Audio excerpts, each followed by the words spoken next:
నేను MS academy నుంచి మాట్లాడుతున్నా. మా పోరోళ్ళు చూడండి రోజు ఉరుకుతున్నారండి. మామూలు వాళ్ళ గోస కాదు. ఇక్కడ హాస్టల్ ఎంత బాధపడుతున్నారంటే ఆ ఫీజులు కట్టలేక రోజు నేను చూస్తుంటే నాకు ఏడుపు వస్తుంది. అలా అని నేను వారం ఒక్కసారి 2 సార్లు అరటిపండు పోస్తున్నా. పాప వాళ్ళ బాధ చూడలేక డిహైడ్రేషన్ అవుతుంది ఈ ఎండకి ఉరకలేక. మీరు ఒక రేవంత్ రెడ్డి అన్న గారు మీకు ఒకటే కోరుకుంటా. నేను ఒక పెద్ద అభిమానిని. నేను ఒకటే చెప్తున్నా అండి, ఇగో నోటిఫికేషన్ తొందరగా రిలీజ్ చేయాలని మనస్ఫూర్తిగా కోరుకుంటున్నాను. ఇక్కడ ఎందుకంటే గత 5 సంవత్సరాల నుంచి ఇక్కడ నోటిఫికేషన్ అస్సలు లేదండి. 2022లో నోటిఫికేషన్ ఉందంటే నేను కూడా రాసినాను. కాకపోతే నాకు ధైర్యం లేక నాకు రాలేదు. పెద్ద మ్యాటర్ కాదు కానీ నేను రాలేదు, బాధపడలేదు. నేను కూడా జీవో నెంబర్ 46 క్యాండిడేట్ మనస్ఫూర్తిగా కొంటున్నాను.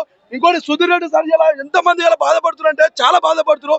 సో అందరికి వాళ్ళకు వెంటనే మీరు నోటిఫికేషన్ రిలీజ్ చేయాలని 19,000 నోటిఫికేషన్ వెంటనే రిలీజ్ చేయాలని మనస్ఫూర్తిగా ఉంటారు. గత నోటిఫికేషన్ కూడా బాగా ఇచ్చారు. ఎస్ఐబిసి 5,000 ఇస్తే ఎవరికి సరిపోతుందండి? అది సరిపోదు. మీరు దగ్గర 12 నుంచి 14 లక్షల మంది ఉన్నారు ఇక్కడ. అది దగ్గర చూడండి 10 లక్షలు 12 లక్షల మంది అప్లై చేస్తే 90,000 మంది వస్తున్నారు అంటే చూడు. మీరు ఈవెంట్స్ విషయాలు కూడా 3.8 లాంగ్ జంప్ కంపల్సరీ దానికి పెట్టండి అండి. మీకు దండము, మీకు పాదాభివందనలు కోరుతున్నాను నేను మనస్ఫూర్తిగా. స్టూడెంట్స్ మాత్రం రన్నింగ్ విషయంలో మాత్రం చాలా బాధపడుతున్నారు. ఒక ప్రాపర్ గా ఒక గ్రౌండ్ లేదు. ఏం లేదండి. నేను మార్పు ఒక గ్రౌండ్ లేదండి. ఒక గ్రౌండ్ కోసం మనస్ఫూర్తిగా చేయండి అండి. దీనికోసం ధన్యవాదాలు. మా నిరుద్యోగులకు వెంటనే రిలీజ్ చేయాలని మనస్ఫూర్తిగా కోరుకుంటాను. Thank you very much. లేదండి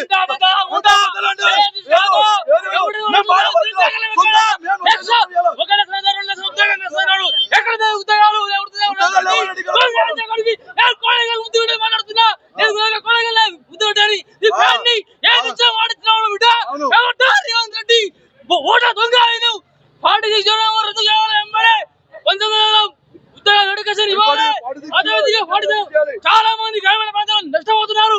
జై తెలంగాణ, జై తెలంగాణ, జై తెలంగాణ.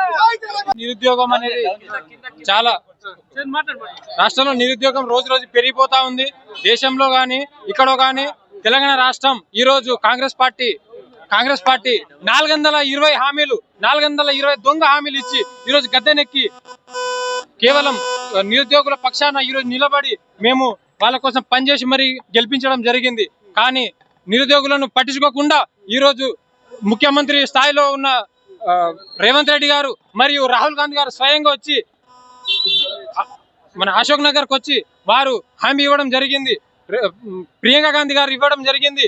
వాళ్ళు ఎక్కడ ఉన్నారు? ఈ రోజు వాళ్ళు వచ్చి ఇక్కడికి అశోక్ నగర్కి వచ్చి మరి అడగాలి. ఇప్పుడు ఎన్ని నోటిఫికేషన్లు ఇచ్చినారు, ఎంతమందికి పోస్టులు భర్తీ అయినాయి, 40,000 60,000 80,000 అని నంబర్లు చెప్తున్నారు. కానీ నిజమైన నంబరు ఆర్టీఐ ద్వారా పెడితే 13,000 మంది మాత్రమే 13,000 మంది ప్లస్ ఉద్యోగాలు మాత్రమే ఇచ్చినారు. కానీ అఫీషియల్ గా నోటిఫికేషన్ ఇంత ఇచ్చినారు. కానీ దానికి ఎలాంటిది వాళ్ళు 60,000 70,000 అని చెప్తున్నారు. కానీ కేవలం వాళ్ళ రాజకీయం గురించి మాత్రం చెప్తున్నారు తప్ప ఇది భవిష్యత్తులో నిరుద్యోగులు వాళ్ళ గొంతులు బలంగా వినిపిస్తారు.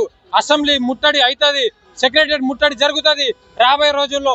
కేవలం మేము అనుకున్నాము మా ఆవిర్భావ దినోత్సవం రోజు ఏదైనా నోటిఫికేషన్ వస్తుందని తీపి కబురు ఉంటుందేమోనని నిరుద్యోగుల తరఫున మేము ఆశగా చూసినాము. కానీ రాలేదు. కేవలం ముష్టి ఇచ్చినట్టు 18,000 ఉద్యోగాలు ఇస్తామని చెప్తే ముష్టి 200 మాత్రం ఇవ్వడం జరిగింది. అది కేవలం 200 ఎటు సరిపోతాయండి? ఇన్ని లక్షల మంది ఉద్యోగాలలో కేవలం 200 ఉద్యోగాలు ఎవరికి సరిపోతుంది? ఎవరికి ఇస్తారు? ఏంటిది రాలేదండి. వాళ్ళు కేవలం గత ప్రభుత్వం అని బీఆర్ఎస్ ప్రభుత్వం ఇచ్చిన నోటిఫికేషన్లు మాత్రమే ఇచ్చారు తప్ప వాళ్ళు సొంతంగా ఇచ్చింది ఏం లేదు. అఫీషియల్ గా వాళ్ళు ఇచ్చింది కేవలం 13,000 ఉద్యోగాలు మాత్రమే. దానికన్నా ముందు ఏం ఇవ్వలేదు. కేవలం బీఆర్ఎస్ గవర్నమెంట్ మేము ఏరికోరి తెచ్చుకున్నామండి. గత ప్రభుత్వం బీఆర్ఎస్ ఇవ్వలేదంటే వీళ్ళకైనా ఇస్తారేమో 2 లక్షల ఉద్యోగాలని చెప్పినారు. కాబట్టి వాళ్ళ మేనిఫెస్టో ఇచ్చినారు. కాబట్టి వాళ్ళు ఇప్పటికైనా ఇస్తారేమోనని మేము చాలా నమ్మినాము.